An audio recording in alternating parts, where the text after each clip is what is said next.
Terrible. I will never. We're going to purge that for rewind. Get rid of that. Great lyrics, though. Yes, I partook. Christ, I just had 2 hot chicken wings. Very delicious. I'm choking on the bone like Mama Cassett, but I'm not really fat and I'm not a woman.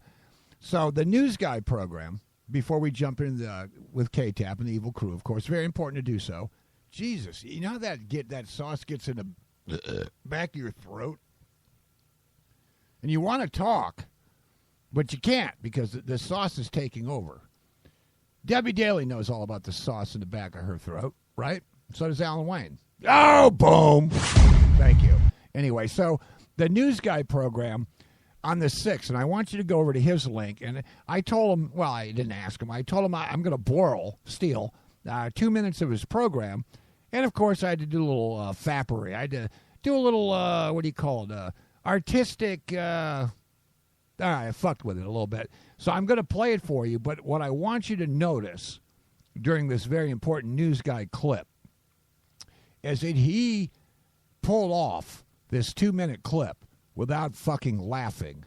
Now, you don't understand. If you're not into comedy or broadcasting and you're just sort of a listener, you don't understand the power it takes not to laugh during one of these clips sometimes. This is gold. Listen. The Jewish ritual of Mitzitza B'Peh, where the rabbi, and this is, I believe, into the Orthodox Jewish community, the rabbi uses his mouth to circumcise the child. The young boy, the baby boy, and this has been a problem in New York City because a couple of babies have been infected with herpes from the rabbis, and I think at least on one occasion one of the babies died. So it's a pretty serious situation. On one level it is kind of funny, that the rabbi's got rabies and he's doing this to little baby boys, and God knows where his mouth has been. You can make all kinds of jokes about that.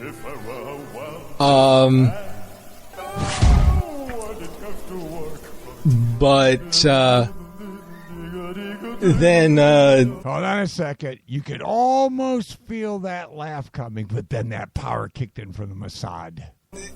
At the same time, here I am. I'm trying to block people from the chat room as I'm talking. But it really isn't a laughing matter when little babies are dying like that. But there has been an agreement made between the rabbis and the new mayor of New York, Bill de Blasio, and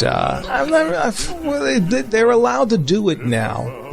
Before they had to fill out some sort of a form register themselves and all kinds of things like this. But now they're able to do it without the form, I think. But there's certain health requirements that the rabbis are supposed to do. They're supposed to wash their mouths out with Listerine, different things like this. So I'm not really too sure. I forgot the details about it, but they have come to some sort of a problem. Not a problem, but a little bit of a reconciliation there.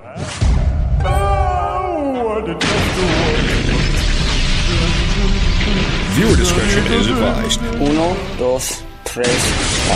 Oh shit. My dad said not to touch no children, never again. Or else my dad's going to come with a trench coat. My crew is big and it keeps getting bigger. That's because Jesus Christ is my nigga. What? He's going to tell you to sign it and everything. He's going to beat your ass. But you know that damn guy shit is wild fucker.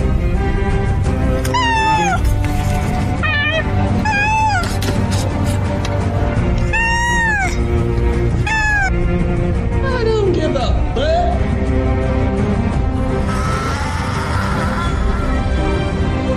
Yeah, motherfucker. What's up, nigga? Gangsta rap, nigga.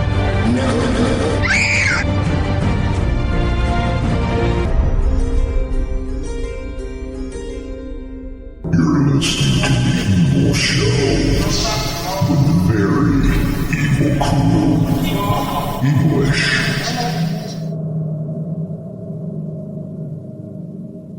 Hey, Mr. Grumpy Gills. When life gets you down, you know what you gotta do? I don't want to know what you gotta do. Just keep swimming, just keep swimming, just keep swimming, swimming, swimming. What do? We swim. Okay, kids. It's that time. Gonna be calling up KTap. Evil Crew time. EC. We gotta abbreviate everything like KFC, which stands for Kill Fucking Coons. Everybody knows that. So let's get KTap on the jingling thing here. Let me turn on my jingling button. Fucking Skype. Unbelievable. What a cocksucking way to do things, in my opinion. I don't mean cocksucking like literally sucking a cock. I mean just in reference to something you just really rather not do, you know? I mean, if you're really bored, maybe. I don't know. Anyway, let's here we go. We're gonna call him up. We're gonna do our technical stuff. Here we go. We're calling KTap. Tap. The KTap is here. It's KTap. So how'd the Caps do? First thing in order, we must know. Was it a W? It was a W. Excellent. That is correct. Well worth it. Yeah. What was the final and who were they playing? Now, obviously not Philly. They would have lost. They were playing the Boston Bruins, and they beat them 3 times out of 3 times this year and shut them out 9-0. All right, so it's not playoff yet, right? No, we have one more regular season game, then playoffs start. All right, then they'll lose out in the first series. Who are they going to play? Well, it depends. They're still jockeying for position, but we may actually end up playing Boston. Oh, boy. Or we could end up playing the Islanders in the first round. Christ. Well, New York won't. But now, as far as Boston wins all the time, obviously, because they have a lot of Irish Catholic people, and if you're from the Southie area, if you're familiar with that, yeah, a Whitey Herzog, that whole thing. If you're from the Southie area, if you're not robbing banks, obviously you play for the Bruins. I mean, it's obvious. It makes sense. It's true. It is. So what else has been going on? Did you see my evil picture today? Yes. What did you think? Are you alive? I mean, that was my first question. Yeah, those ducklings, those gooselets. Oh, that one. Yeah, not the other one. That the very. Oh, I tell you what, that goose turned on me. This motherfucker. A month I've been feeding this fat little fuck. I'm gonna eat him. He was probably just having a bad day. My advice is kick him in the beak when they do that. Yeah, I mean, look at that. I fed him for a month, and I'm like, he's by himself. And everybody knows that geese are gang mentality birds, poultry. They are. They travel in groups, and they're very dangerous. And yes. this goose is like, the whole time, he's like basically giving me a lap dance for a month. And I'm feeding the prick, I'm giving him chicken wings and all good healthy shit like that, pizza. Out of nowhere comes the broad. It's like, oh, here it is. and babies. Little fuzzy cute. And what do? I try to hand him some food and go like, here, feed your family, like a douchebag. Here, feed your family. And he goes, yeah. Did you just say you fed a goose chicken wings? Of course. That's hilarious. It's not cannibalism. Different species. It's like Mexicans and white people. Come on. Everybody knows there's a big difference. So what are we talking about? I forgot. I don't even know. Like we have a script. Hold on. We have no script, but I think you mentioned something about subliminal messages. Yes. These TV themes.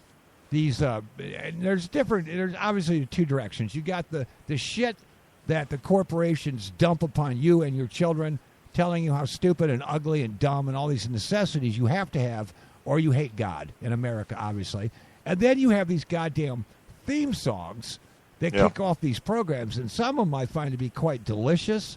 I don't know if that's really the right adjective, but some are very dangerous. And I think we need to dive into some examples of this. You may start.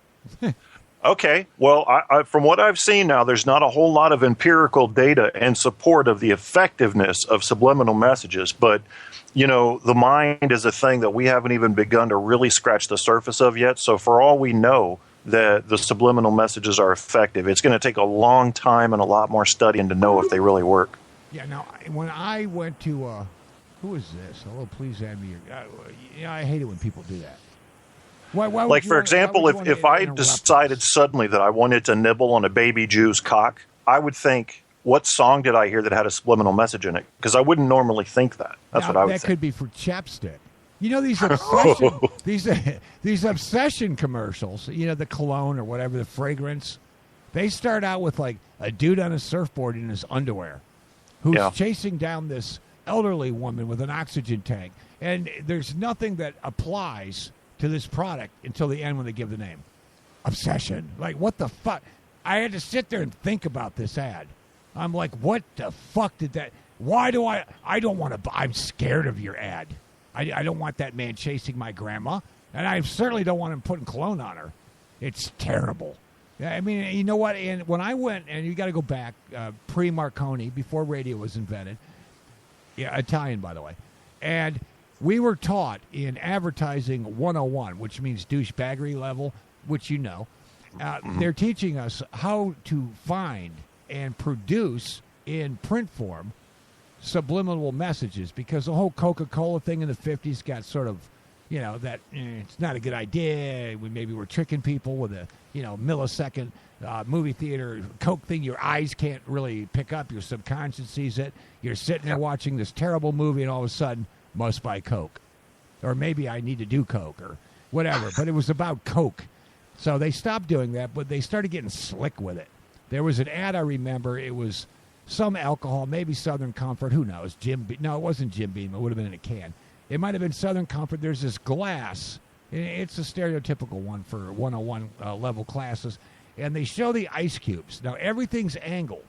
So every picture has a point directing you to the next area your eyes must go to.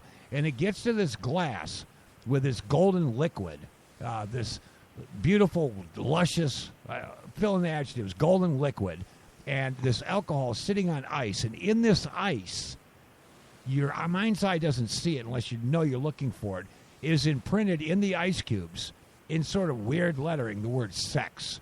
So they're telling you, drink this liquor and you will fuck.